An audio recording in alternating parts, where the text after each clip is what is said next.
Hi Paul, Minister Scully, thank you so much for being here today at British Beauty Week. It's fantastic you've come down to support some of the British brands we've got here today.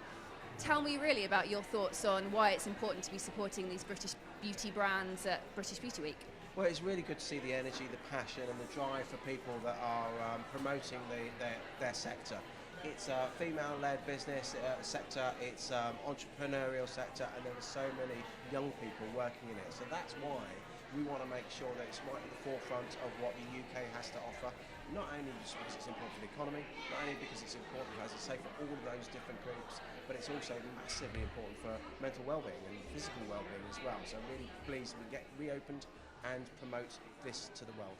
Absolutely, and you mentioned being reopened. Obviously we've had a really difficult time during COVID. The world has had a difficult time. What do you really see in terms of how the government has supported our sector in particular during COVID, and just how we move forward from COVID?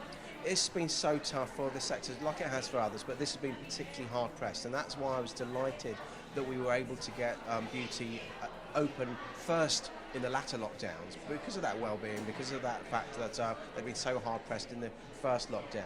But it's so important that we actually get back up and running. We've put £352 billion worth of support into the economy, including the hair and beauty sector. Now that gives us as government 352 billion reasons why we've got to get the next bit right, the recovery right, and get you guys back up and running. Fantastic. And what do you see for the future of British beauty?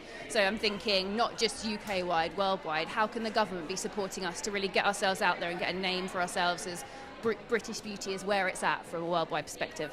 Well, I think what we saw before the pandemic, we already saw the number of people coming into the sector. We want to make sure that we can build on that, get the apprenticeships up, get use the Kickstarter scheme, and making sure that there is a real career, that people can see right from the beginning that there's a career, not just in the provision, the practitioners, but also the science behind it. We were discussing the packaging and the publicity and marketing.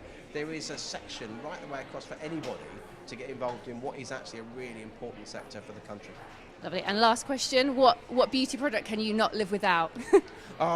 Clearly now I've just had some hand cream, so I've got one hand creamier than the other. It's a beautiful hand. So we'll have to see how my right hand survives over my left hand later on, but that may have to be the one.